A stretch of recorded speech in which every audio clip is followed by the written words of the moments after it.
ఇప్పుడు మోడ్రన్ వర్డ్స్లో చెప్పాలంటే మీ అందరికీ ఆవిడ ఒక వైఫై లాంటిది. Yes, you can say that. Yes, yes. ఇంకొక అడ్వైజ్ కట్టండి, అమ్మ విషయంలో నేను గొప్పగా ఫీల్ అయ్యేది. కానీ చాలామంది పెద్దలు రిటైర్ అయిపోయి విశ్రాంతి తీసుకుంటున్నటువంటి పెద్దలందరూ కూడా ఆచరించే విధంగా ఒక విషయాన్ని నేను గమనించాను. ఇప్పుడంటే నా దగ్గర ఉంటుంది కాబట్టి ఉన్నాను. అమ్మ విడిగా ఇంకొక ఇంట్లో ఉండేది.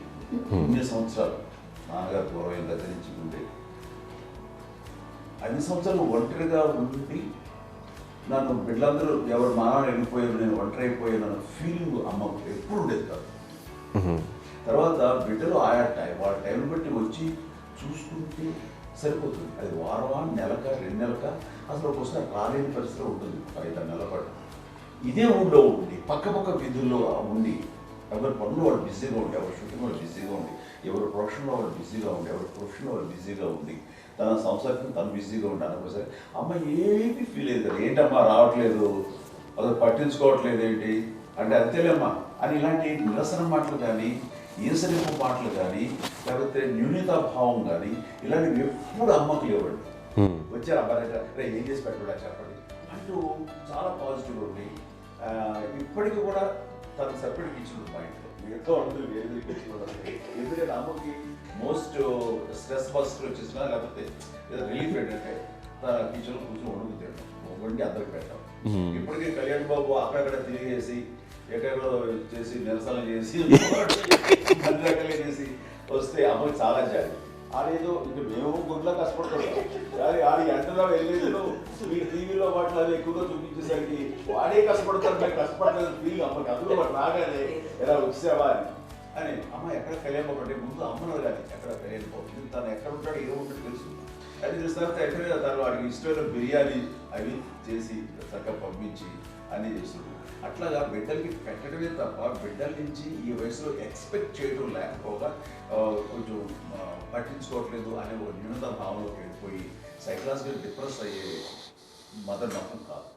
ఆ రకంగా మాకందరికీ భరోసా. మేము కూడా పెద్ద అయినా బిడ్డలు వాళ్ళ ప్రవృత్తి ఉద్యోగ రీత్యాల వాళ్ళ వృత్తి రీత్యా వాళ్ళు దూరం అయిపోయి మనల్ని చాలా కమ్యూనికేషన్ గ్యాప్ వచ్చినా సరే బిడ్డలు నాకు దూరం అయిపోయి పట్టించుకోవట్లేదు. ఇలాగే చూసావా వెళ్ళి ఎంత ఇదిగా ఉండేవాళ్ళు గురించి ఇప్పుడు ఏమైపోయానో అని ఇంత కించెం బాధపడలేదు వాళ్ళకి అంటూ నెగిటివ్ సైడ్ ఆలోచించే విధానం లేనే లేదు. అది మా అందరికి ఎంత కంఫర్టబుల్ అంటే అంత అయితే ఎందుకోకపోతే మాధవ చూసుకుని మాధవ లేకపోతే నాగబాబు వెళ్తుంటాడు కడియడం వల్ల మా విజయ్ చూసుకుంటున్నది సరే నాకు కళ్యాణ్ బాబు తను చూసుకుంటుంటాడు. ఇలా ఎవరో కూడా వెళ్తూ ఉంటాం. అమ్మ మాత్రం అది వెరీ గుడ్ హెల్దీ. నేను చాలా మంది తల్లిదండ్రులు చూశాను, అవును వాళ్ళు చాలా ఇబ్బంది పడుతూ ఉంటారు. పట్టించుకోవట్లేదు అర్థం చేసుకోగలము కానీ వాళ్ళు వస్తే బాగుంటుంది కదా అనేది ఉంటుంది. ఫీల్ అవుతారు. అవును అలాంటి ఫీలింగ్ ఏం లేదు. పైగా బిడ్డలు వస్తే వాళ్ళకి ఏం చేసి పెట్టాలా అనే ఆలోచన. అది వెరీ హెల్దీ. చాలా మంది ఆచరించాల్సిన ఒక విషయం అనుకుంటాను. చిన్నప్పుడు అన్ని ఆనందాలేనా, మర్చిపోలేని దుఃఖాలు కూడా ఏవైనా ఉన్నాయా? అమ్మ చెప్పాలంటే ఓపికకి, గృహిణిగా తన బాధ్యతలు నిర్వర్తించడానికి అండ్ అన్ని రకాలుగా టేకింగ్ కేర్. దీనికి ఒక మంచి ఉదాహరణ నేను చెప్పగలను. అది తలుచుకున్నప్పుడు నాకు చాలా ఉద్యోగంగా ఉంటుంది, నాకు చాలా ఖండితలు వచ్చేస్తుంది. అమ్మకి మేము 5 బిడ్డలు అండ్ పురిట్లోనూ 1 year పెరుగో 2.5 years పెరుగో 3 బిడ్డలు చనిపోయారు. నాకు గుర్తెరిగి పొన్నూరులో నేను 6th class చదువుతున్నాను, 6వ తరగతి. అప్పుడు రమణ అనే ఒక అమ్మాయికి 2 years. రమణ అంటే మా ముగ్గురికి కంటే పెద్దది, మా కంటే పెద్దది, కళ్యాణ్ బాబు కంటే పెద్దది, మాకంటే మధ్యలో పిల్ల. తనకి అప్పట్లో మా నాన్నగారు ఉద్యోగరీత్యా క్యాంపుకి వెళ్ళిపోతుండేవారు. ఏమి ఉంటుంది నాన్న చెప్పాలంటే ఫుడ్లో కష్టపడేవారు, ఇంకా నాన్న చెప్పినట్టు నాగో చెప్పినట్టు. కానీ ఇంటి బాధ్యత, ఇంటి పనులు, రోగాలు వచ్చిన రుచులు వచ్చిన హాస్పిటల్కి తీసుకెళ్ళాలన్నా ఏదైనా సరే అమ్మే పడేది. ఆ శ్రమ తీసుకున్న టైంలో అమ్మకి అసిస్టెంట్కి నేను సహాయపడుతుండేవాడు. అమ్మ నాకు ఫ్రెండ్స్ ఆడుకోవడం అది నిజంగా ఎప్పుడు నాకు గుర్తేది నాకు తెలియదు. ఫ్రెండ్స్తో తిరగడం అని సేపు అమ్మపట్టు ఉండేవాడు. అలాంటి నేను ఆ పిల్లకి బ్రెయిన్ ఫ్యూర్ వచ్చింది. ప్రభుత్వ ఆసుపత్రి పొన్నూరులో ఆ పిల్లని చేర్పించినప్పుడు 2-3 డేస్ అయిన తర్వాత ఒక బ్యాడ్ న్యూస్ వినాల్సి వచ్చింది. తెల్లారికి కాన్షియస్ లేదు, పోయింది. ఏం చేయాలో తెలియదు. అమ్మ వయసు చిన్నదే.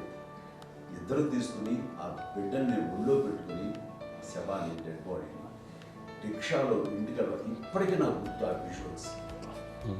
అని నాన్నకి తెలియదు ఏ విషయం, నాన్న ఎప్పుడు వస్తారో తెలియదు, ఎలా కమ్యూనికేట్ చేయాలో తెలియదు. అది తీసుకుని వెళ్ళిన తర్వాత ఇంట్లో పడుకోబెడుతుంటే ఏం చేయలేదు. చుట్టుపక్కల ముస్లిం సోదరులు ఉండేవాళ్ళు, ఫ్యామిలీస్ అక్కడ. అంటే మసీదు, పొన్నూరు మసీదు పక్కనే మా ఇంట్లో అనుకుంది. ఆ ఇంట్లో అందరూ వచ్చి చూసేవాళ్ళు, వాళ్ళే హెల్ప్ చేసేవాళ్ళు. ఏం చేయాలో తెలియదు. నెక్స్ట్ రిచువల్స్ ఎలా చేయాలో, కంపకాలు ఎలా చేయాలో తెలియదు. అందరూ చిన్నపిల్లలే. తను చిన్నది, మిగతాలందరూ పరిసరులే. సో అలాంటి పరిస్థితుల్లో కమ్యూనిటీ వచ్చినప్పుడు చుట్టుపక్కల వాళ్ళు వీళ్ళు వచ్చి చేయాల్సిన కార్యక్రమాలు చేశారు. ఆ సమయం నాకు ఎక్కడో కమ్యూనికేట్ చేసి డిపార్ట్మెంట్ ద్వారా నాన్న వచ్చేసరికి అన్నీ అయిపోయింది. ఇప్పటికీ నాకు మేము ఇలా ఎన్ని పురుషులు ఎన్నుకుంటున్నామంటే ఎలాంటి ఇది లేకుండా జాగ్రత్త అనే ఒక హెచ్చరికలాగా చేస్తూ అండ్ పంపించాలని సపోర్ట్ చేసి అండ్ ఇప్పుడేస్తే నా మీద ఎంత నమ్ముకుంటే నేను ఏ నిర్ణయం తీసుకున్నా మరో మాట. అండ్ తనకి హాస్పిటల్ అంటే పెద్ద ఫోబియా. నేను ఎక్కడికి వస్తాను హాస్పిటల్ రాను. ఈ మధ్యకాలంలో సరే అమ్మ మోకాల ఆపరేషన్ జరిగింది. అమ్మ నువ్వు అంత కుంటుతో బాధపడుతున్నావు, అసలు ఈ రోజున వచ్చిన మెడికల్ అడ్వాన్స్మెంట్ నీకు అసలు ఏ బాధ తెలియకుండా మోకాల ఆపరేషన్ రీప్లేస్ చేస్తారు అని వీళ్ళందరూ చెప్పాలి, భయపడతాను. ఎందుకంటే ఫస్ట్ ఎలా నాకు సపరేట్ అవుతాను, ఎలా చెప్పాలి తెలియదు. ఒక్క వీళ్ళంతా కలిపి నీ మాట వింటుంది, వాళ్ళ మాట మీద నువ్వు చెప్తే వింటుంది. సరే వీళ్ళు చెప్పాను అంతే. ఏదో నాలుగు ముందు చెప్తే ఎలా అవుతున్నారా, సరే ఇష్టం రా. లేదులే మా ఊరికి పర్లేదు అన్న. మళ్ళీ ఇంటికి వచ్చాక మళ్ళీ ఇంకొక తెప్పించి మిషన్ తెప్పించి మళ్ళీ టెస్ట్ చేయించి అందరూ బాగుంది, ఏమీ లేదు అన్న తర్వాత అప్పుడు పుస్తకంతో పడ్డాడు. ఏదో ఉంది మామూలు టెస్ట్ చేయించాలని చెప్పి శ్రద్ధ ఎక్కువ.